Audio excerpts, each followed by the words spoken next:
D-A. What up, brother? How you doing? Oh, man, will you give me all that love, man? I want to give you some cheers. Well, I appreciate I'm that. good, man. I'm good. We're excited. It's a good time of the year. It's March Madness. No doubt. Now, on the NBA side, you had to do your entrance dance the other night.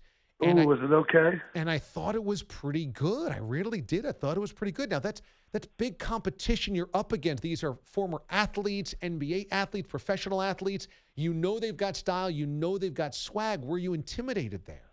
No. Are you kidding? Swag on a million. If I could do karaoke in front of Ja Rule while doing Ja Rule, I'm going to be fine. D-Wade looked at me before the first show, and he was getting ready, and he's putting on his suit, and he's looking all crispy, and he looks over and he goes, "Lefkoe, you ready to become a star?" And I swear I looked at him and I said, "What do you mean become?" And he lost it. We're honestly having so much fun that my whole thing is I will never take myself seriously ever unless the time needs it and necessitates it. But in the meantime, I'm with the biggest kid that's ever lived, Shaquille O'Neal, so I'm not trying to grow up anytime soon. Can you please describe what it's like to our listeners to do Ja Rule in front of Ja Rule? So when I walked in there, I was like, hey, so the song I'm going to do is Ja Rule and J-Lo, and the lady kind of looks up a little bit terrified, and she goes, "You know he's here." And I said, "Really?" And she goes, "Do you want to change your song?" I go, "Are you kidding me? I've been waiting for this moment." And so the best part is, I get off the stage, and everybody's like, "Ja!" And then, I kind of see Ja out of the corner of my eye, and he doesn't understand why people are so excited about Ja, and it's not him. It was awesome. I wish I got one finger point. I wanted one right between the eyes. And what song did you choose from Ja? I'm Real. It was me and Taylor Rooks doing I'm Real. And so I got to go really deep. The way you walk, the way you move, the style you talk. And it's one of those bucket list moments, TA. I'm glad you did not bring up Firefest in front of him. That was a smart play by you. Yeah. I mean, he got people there, right? Marketing worked.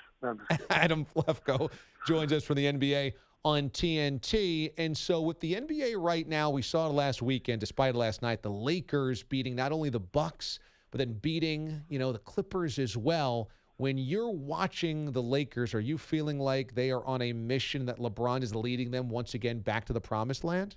It feels inevitable, doesn't it? It feels magical. Even their game last night where they lose the Nets, and I look up and there's 2 minutes left and they're down by 8. And I'm going, I don't know how they're going to do this.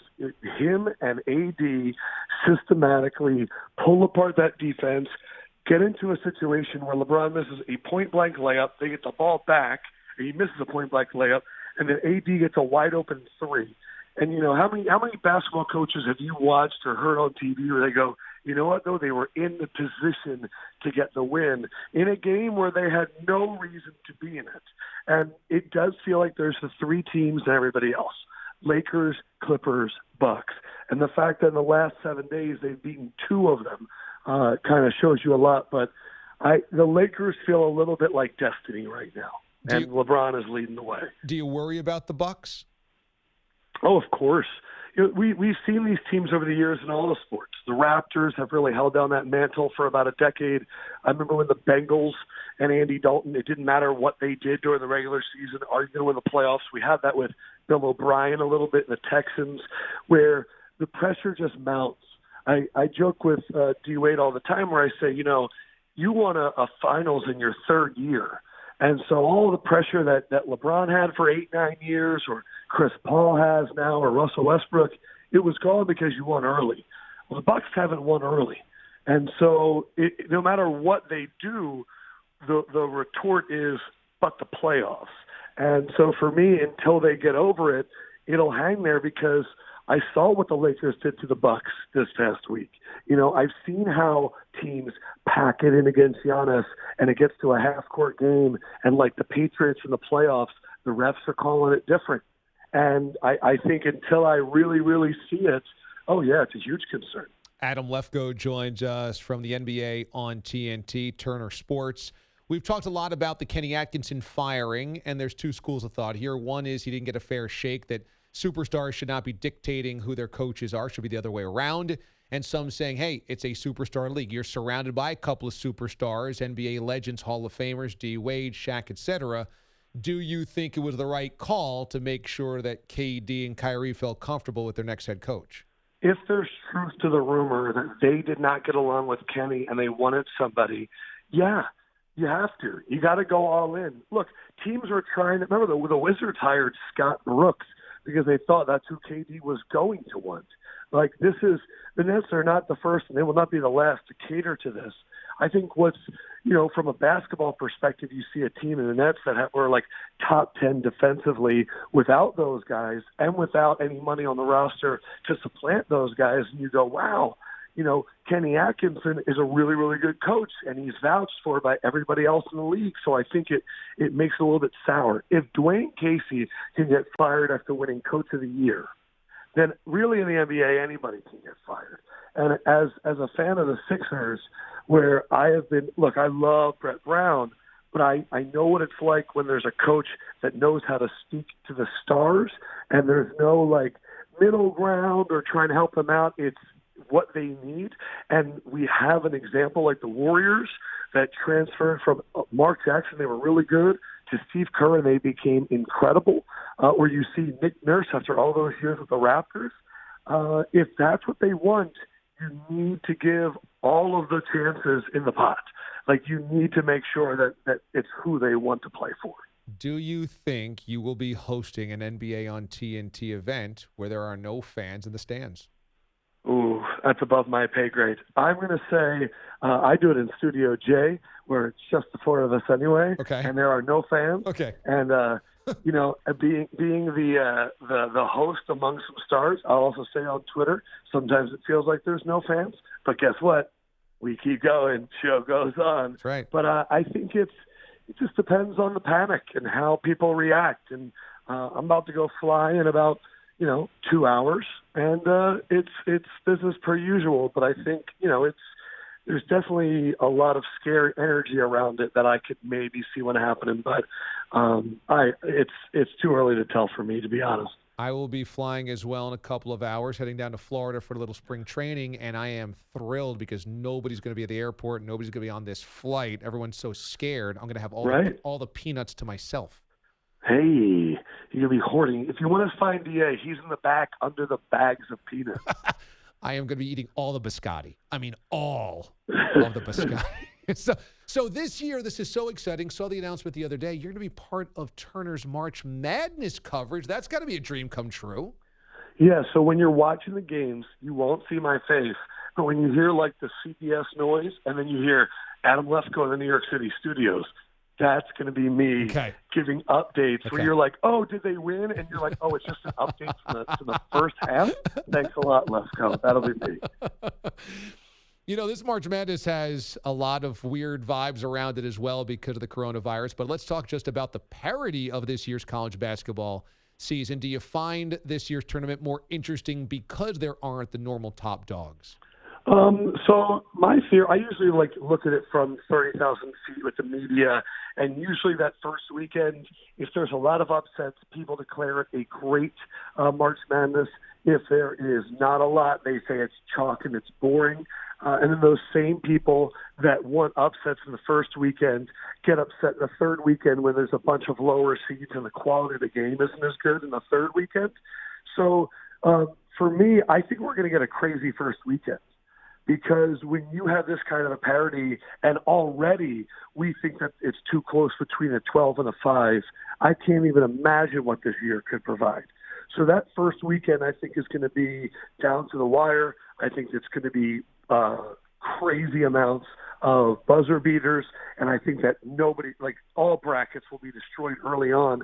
I think where you're going to feel the hit of parity will be, in that Elite Eight, in that Final Four, when the gameplay itself isn't as crispy. I'm one of those rare people. I'm rooting for all one seeds, because I want in that last 4 games for it to be a super high level of basketball. But I think what we're going to see is a lot of craziness and confusion early on because the 3 and the 13 or 3 and the 14 will not have a huge gap this year, and that's better for us. I noticed that you had some really clean kicks on the other day. Good sneaker game. I was wondering how many pairs of sneakers you own. Okay, so I would say right now I've probably, because of this show, I've probably gone from 25 to 35.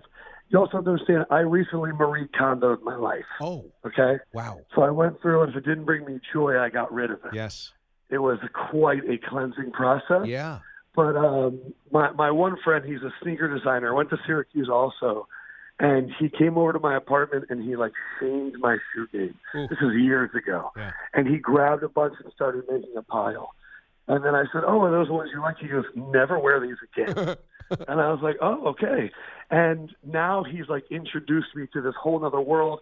And the weird thing, DA, is when you're a kid and all you want is Jordans and you can't get one, it's crushing. And then as an adult, when you have money to afford them, that's when they send you the Jordans. Right. And in your head, you're like, if you did this to me when I was 9, my entire life would be different right now.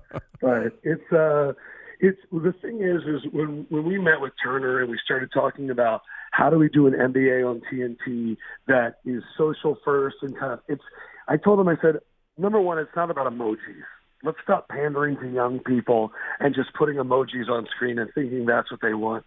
I said, also, we don't need to do a whole segment where it's what shoes are we wearing? It's it's a discussion point. Wear them, and that's how it is. You either are or you're not. Dia, you know this being radio. You could tell immediately if somebody's a radio host or if they're portraying a radio show host. And or when you're a sports fan and you're talking to somebody and they're like, "Oh yeah, I'm an Eagles fan," and they know 3 people on the team. For me, sneakers is a huge lie detector because there's a crazy thing, man, that I see now where I walk into meetings and you see an executive and you're like, "Oh, there's a suit. Oh, and those are the Jordans that you found on the Thrillist list that said top 10 coolest sneakers for kids." And it's people are trying to get that Willy Wonka ticket into understanding what's going on. But for me, I think it's part of the evolution of the NBA that the other sports haven't really got to yet. The NFL's trying with entrances and fashion, but these players are spending $300,000 to $500,000 a year on clothing alone, and it's because the walk up to the game has become a runway. And to me, it's a part of the game. It's a part of the culture right now. And I think if me putting on a sneaker or two or a kick or two can help be a part of it, man, it would be my pleasure. By the way, you can send me free shoes brands. Jordan, Adidas, Nike. I am open. Okay, Skechers? You know what? That one, send a DA, huge Sketcher guy. Him, Joe Montana, Jerry Rice, and I don't know who else. Howie Long. Is that the Skechers team? Yes, it's me and all of the NFL players over the age of 60. That's who's wearing the Skechers these days. By the way, I'm very proud of you for Marie Kondoing your life because I also did that recently. Isn't it great? I love it, but I'm also kind of a minimalist in this way. It did not take with my wife. She did not like that idea. I said we can get rid of a lot of stuff. I refolded my entire closet. It was the greatest experience of my life. Right? I mean, it's amazing. And when you watch those videos on YouTube and she is deriving happiness out of folding laundry, you're like, there is something really zen about this woman. Yeah, I tried to do that. It was a Sunday night, and I was like, I'm going to spend an hour folding, and the joy I'm going to feel will be overflowing. And 15 minutes in, I was like, babe, can you please do this? I'm dying. Right. I don't want to do anything else in the world. But when I looked at my closet, I felt good. Yeah. Adam Lefkoe joining us this morning on the show, host of the NBA on TNT, host on Bleacher Report as well, host of a wonderfully popular podcast, and now also a host of March Madness on Turner, which is very cool. Lefkoe, it's awesome to catch up once again, buddy. Can't wait to do it again, my man. Thanks so much, and congratulations again on all the success. Appreciate you, man. Have a great day, dude. Thanks for having me. You too.